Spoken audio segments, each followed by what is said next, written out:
The Soham murders, a community shattered. On the evening of August 4, 2002, in the quiet Cambridgeshire village of Soham, a tragic event unfolded that would forever haunt the community and capture the nation's attention.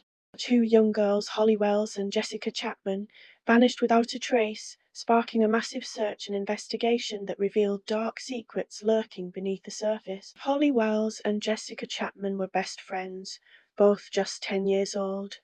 They were typical children, enjoying summer holidays filled with laughter and adventures.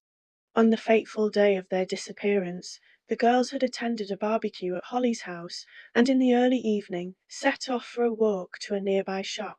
They were last seen wearing matching Manchester United shirts, excited and carefree. When the girls didn't return home that evening, their parents quickly became concerned. By the next morning, as the panic set in, a search began that would involve local residents, police, and volunteers from the community. The search for Holly and Jessica was extensive. Hundreds of volunteers scoured the fields, woods, and waterways around Soham. Police established a major incident room, and the girls' photographs were circulated nationwide. As days turned into weeks, the sense of urgency increased, and the community rallied together in hope of finding the girls safe. As the investigation progressed, police began interviewing local residents. Suspicion soon fell on Ian Huntley, a 28-year-old local man who worked as the caretaker at the girls' school, Soham Village College.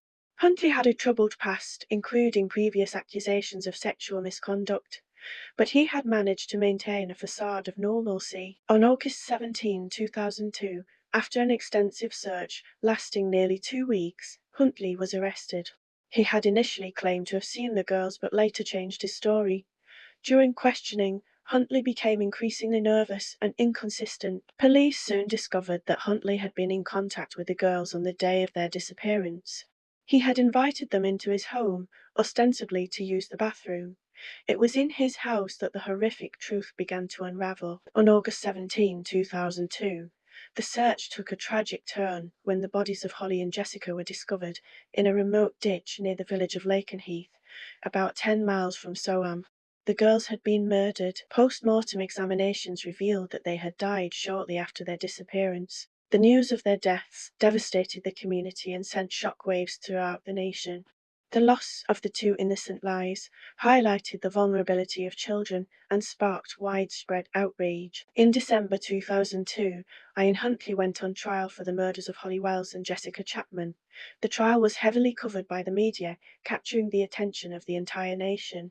Huntley maintained his innocence, claiming that the girls had died accidentally, but the evidence against him was overwhelming. Witnesses testified about Huntley's strange behavior in the days following the girls' disappearance. Forensic evidence linked him to the crime, including DNA found at the scene and the girls' belongings discovered in his home. The prosecution painted a picture of a man who had lured the girls into his home and then committed an unspeakable act. After a lengthy trial, Huntley was found guilty on December 17, 2003. He was sentenced to 2 life terms in prison, with a minimum of 40 years before he could be considered for parole. The Soham murders shocked the nation and led to significant changes in child protection policies and policing procedures in the UK. The case prompted discussions about the safety of children, particularly regarding their interactions with adults. Many questioned how Huntley, with his criminal background, had been able to work in a position where he had access to children. In the aftermath, new guidelines were implemented for those working with children, including more stringent background checks and safeguarding measures. The murders also sparked a national debate about media coverage of high-profile cases and the responsibility of the press in reporting sensitive issues.